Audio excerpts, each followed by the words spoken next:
Assalamualaikum and hello everyone. I hope everyone is fine. Welcome back to English lesson with me, Teacher Idayu. From our last lesson, you should know how to form the past tense using regular and irregular verbs. It is easy to form past tense for regular verbs. You have to add ed to the verbs. For example, touch becomes touched. Wash becomes washed. Daripada pelajaran kita yang lepas, awak sepatutnya sudah tahu macam mana nak membentuk past tense bagi kata kerja biasa dan juga kata kerja luar biasa. Sangat senang bagi awak untuk buat past tense tu bagi regular verbs, cuma tambah ed sahaja kepada kata kerja yang berkenaan. Contohnya, kata kerja touch menjadi touched, wash menjadi washed. But you have to be more careful with the words ending in NE. You just have to plus D to the verbs. Example, move become moved. Bakes becomes baked. Walau bagaimanapun, awak kena lebih berhati-hati kalau verb itu, kata kerja tu berakhir dengan E. Apa yang awak hanya perlu buat, hanya perlu tambah D sahaja kepada kata kerja tersebut. Contohnya, kata kerja move becomes menjadi moved. Bakes menjadi baked. Kerana awak juga perlu lebih berhati-hati untuk kata kerja yang berakhir dengan huruf Y di hujung. Please extra careful with the verbs ending in Y. The letter Y at the end of the verbs become I, and you have to plus ed to the verbs.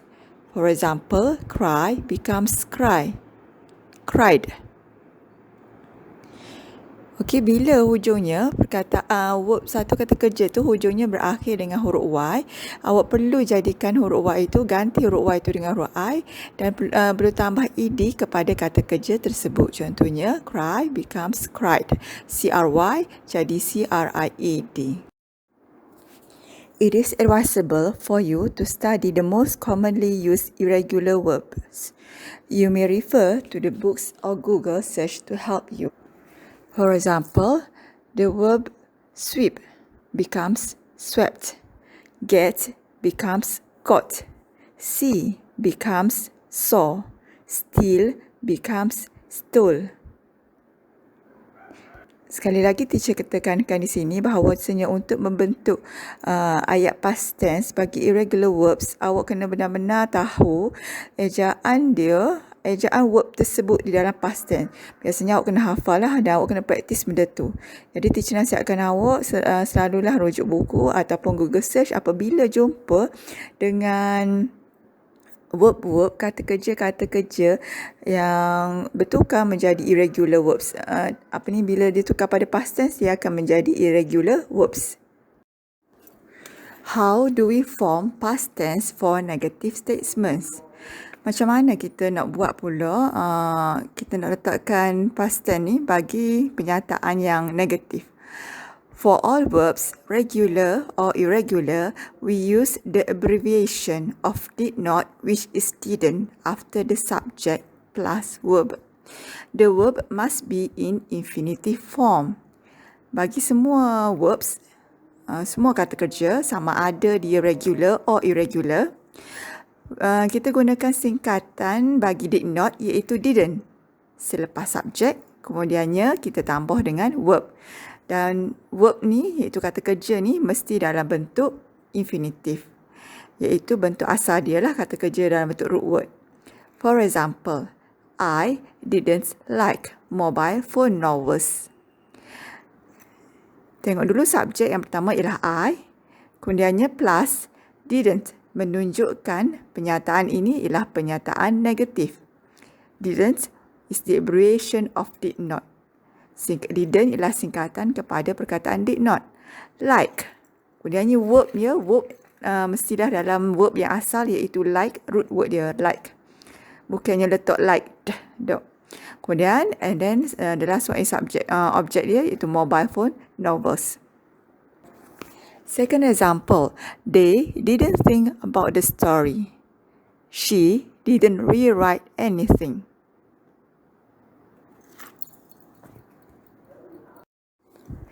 We move on to the next examples. To form past tense for negative statements, we begin with subject, he, she, we, they, I, you, plus didn't from the abbreviation of did not.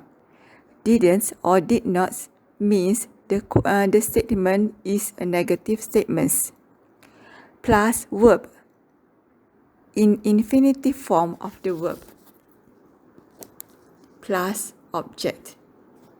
Okey, untuk tengok contoh yang seterusnya, sekali lagi teacher ulang untuk membuat penyataan itu dalam bentuk negatif.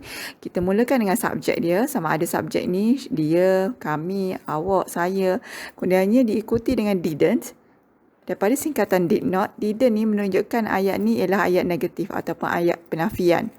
Kemudiannya tambah dengan verb. Verb tu mestilah kata kerja yang asal dia, kemudian tambah dengan objek. For example, he did not wash the car. She didn't wash the car. We didn't wash the car. They didn't wash the car. I did not wash the car. You didn't wash the car. Okey, satu contoh teacher ambil, you didn't wash the car. Mula-mula ayat ni negatif statement penyataan negatif atau penyataan penafian, kita mulakan dengan subjek. Subjek dia ialah you.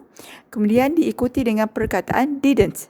Perkataan didn't daripada perkataan did not menunjukkan satu penafian ataupun menunjukkan statement ni negatif. Penyataan ni negatif. Kemudian diikuti dengan verb, kata kerjanya ialah wash. Kata kerja asal iaitu wash, bukannya washed. Bukan tambah ed pada wash tu. Kemudiannya diikuti oleh objek dia iaitu the car. We use the same pattern to form past tense for negative statements for subject singular nouns, plural nouns, uncountable I or you. Jadi untuk subjek mana-mana pun, sama ada dianya singular, seorang, ataupun dia plural, dia ramah, uncountable atau tak boleh dibilang I ataupun you, kita gunakan pattern yang sama saja, iaitu permulaan statement itu, permulaan penyataan itu kita start dengan subjek, kemudiannya diikuti dengan didn't, kemudiannya tambah dengan verb dia, kata kerja asal, kemudiannya tambah object.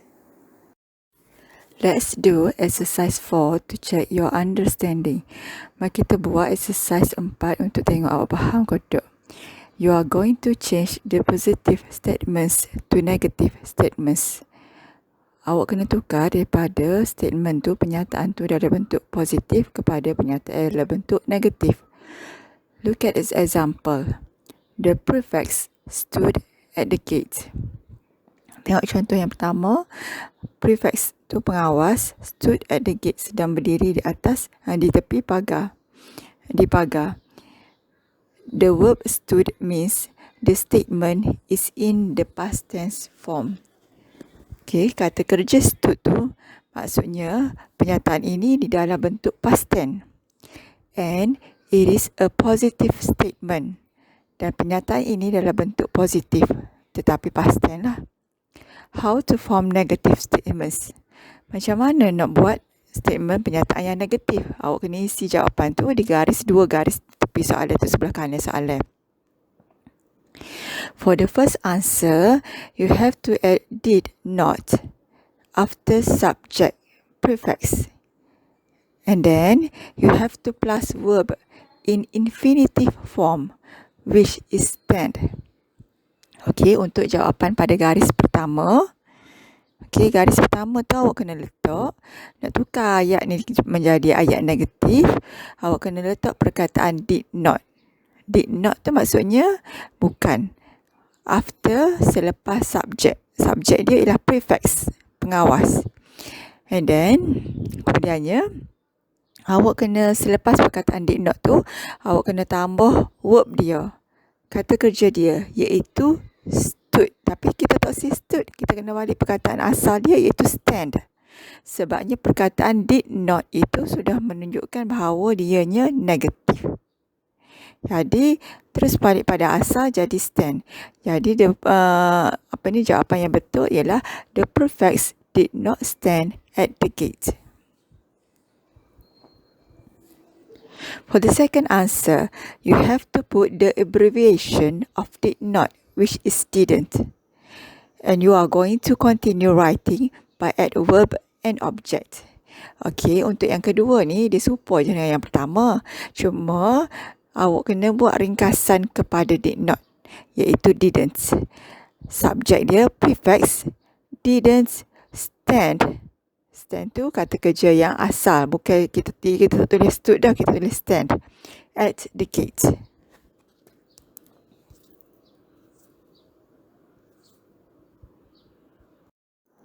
Let's look at the past tense in questions. For all verbs, regular and irregular, we use verb to do, but we need the past tense, which is did, plus the infinitive form of the verb. Infinitive form means root word. Mari kita tengok pula macam mana nak bentuk past tense ni dalam bentuk soalan. Untuk semua verb, semua kata kerja, sama ada kata kerja tu biasa atau luar biasa, kita mesti gunakan yang pertama perkataan do, tapi perkataan do tu tukar kepada past tense iaitu did. Do becomes did. Kemudiannya kita kena tambah selepas itu ialah kata kerja asal dia. Infinitive form means root word. Maksudnya dalam bentuk infinitive form tu maksudnya dalam bentuk kata kerja asal. For example, did you enjoy the book? Did from the verb do. Look at the verb enjoy. We don't add ed to the verb. Okey, contoh yang kedua, sebagai yang pertama, did you enjoy the book? Did itu daripada perkataan asal dia do. Past tense dia did. Kemudian selepas itu you, awak, enjoy. Enjoy ialah verb dia, kata kerja dia. Kita balik enjoy tu, kita kekalkan enjoy dalam keadaan asal, iaitu tanpa penambahan ed, walaupun soalan ini dalam bentuk past tense. Past tense dia kita tengok pada perkataan did tadilah. Did di depan ayat tu, sudah menunjukkan soalan ini dalam format dalam bentuk past tense. Jadi did sudah menunjukkan ni past tense. So verb enjoy tu, jadi kita tak perlu buat apa-apa kepada verb enjoy tu. Did Puan Linda come again? The last one, did you find that website? Tengok kepada contoh yang kedua, did Puan Linda come again? Depan soalan tu ada perkataan did. Perkataan did tu sebenarnya dia asal daripada perkataan do, asal perkataan do. Jadi tukar pada past tense dia akan jadi did. Did itu sudah menunjukkan bahawa satu soalan ni sudah dalam bentuk past tense. Jadi did Puan Linda come again? Jadi verb come, kata kerja come itu tak perlu diubah kepada came. Kalau dia ada di past tense, come itu jadi came, tapi kita kena balikkan pada asal iaitu perkataan come, sebab sudah ada did di depan soalan tersebut. Okey, contoh yang terakhir, did you find that website? Did you find that website? Did sudah menunjukkan dia past tense, so perkataan find kena kekalkan perkataan find, bukan tukar find kepada found. Let's look at the next example of how to form the past tense for positive questions. We need to begin the questions with did, past tense for do, plus subject, plus verb, infinitive form, plus object. Kita mulakan soalan tu dengan perkataan did. Did ni past tense kepada do. Kemudiannya tambah dengan subjek. Kemudiannya ditambah dengan verb. Verb itu dalam bentuk kata kerja asal. Kemudiannya tambah objek. For example, Puan Linda pointed at him. How to change the affirmative form to positive question? We have to begin the question with did plus subject Puan Linda. And the verb pointed becomes point. Dalam bentuk ayat biasa, dia akan membentuk Puan Linda pointed at him. Tetapi bila kita nak tukar ayat ni, ayat pernyataan yang biasa ni kepada soalan, kita kena letak yang pertama kali perkataan did di depan soalan tersebut. Did, subjek dia Puan Linda, pointed, verb dia, kata kerja dia pointed, tapi kena tukar kepada perkataan asal dia iaitu point. Object at him, bubuh tanda tanya. The next example, did we point at him? We, plural. Did I point at him? Did you point at him? For singular nouns, plural nouns, uncountable, I or you, we use the same pattern to form the past tense for positive questions. Okey, untuk sama ada singular, plural, uncountable, I or you, kita guna pattern yang sama sahaja, iaitu kita letak did depan. Lepas did tu object, subject, and then verb dia dalam bentuk yang asal, iaitu kata kerja asal, and then object. Itu adalah cara yang simple lah untuk membentuk positive questions. Next, how to form the past tense for negative questions. We need to begin the questions with did not plus subject plus verb infinitive form plus object. The abbreviation for did not is didn't. Sekarang ni seterusnya kita tengok macam mana nak membentuk soalan negatif bagi past tense. Mula-mula sekali kita perlu perkataan yang pertama di depan soalan tersebut ialah perkataan did not. Kita boleh gunakan singkatan did not iaitu didn't. Kemudiannya tambah subject, tambah kata kerja, verb. Kata kerja ni dalam bentuk perkataan asal dia, root word dia. Kemudiannya plus object. For example, she stood at the gate. How to change the affirmative form to negative question? We have to begin the question with didn't plus subject she, and the verb stood becomes stand. Contohnya ayat yang pertama diberi she stood at the gate. Dia sedang berdiri di pintu pagar. Kemudian kalau kita nak tukar ayat nyata ni kepada soalan dalam bentuk soalan negatif, kita perlu mulakan dengan perkataan didn't tambah subject iaitu she. Kemudian tambah dengan verb iaitu asalnya dalam past tense stood, kemudian pergi kepada perkataan verb yang asal iaitu stand. Dan plus subject plus object iaitu gate. Next example, didn't the prefect stand at the gate? Didn't I stand at the gate? Didn't you stand at the gate? For singular nouns, plural nouns, uncountable, I or you, we use the same pattern to form the past tense for negative questions. Maksudnya untuk singular, plural, uncountable, I or you, kita gunakan pattern yang sama saja, corak yang sama, iaitu untuk membentuk soalan negatif ni dalam past tense. Lepas tu kita kena letak didn't, did not daripada perkataan did not, kemudiannya subject dia, kemudiannya verb dia dalam bentuk asal, iaitu dalam bentuk root word dia, kemudian last sekali tambah dengan object. Now, let's continue with exercise 5. Sekarang, mari kita sambung buat exercise nombor 5 pula. You are going to change the positive statements to positive and negative questions. Awak kena tukar daripada pernyataan yang diberi dalam bentuk positif kepada soalan. Soalan tu berbentuk positif dan negatif. Look at the example. Puan Linda came again. Tengok contoh yang pertama, Puan Linda came again. Puan Linda datang kembali. The verb came means the statement is in the past tense form. Kata kerja came bermaksud pernyataan ini dalam bentuk past tense, telah berlaku. And it is a positive statement. Dan pernyataan ini adalah pernyataan positif. How to form positive questions? Bagaimana nak membentuk soalan positif pula? For the first answer, you have to add did before subject Puan Linda. And then you have to plus verb in infinitive form, which is come.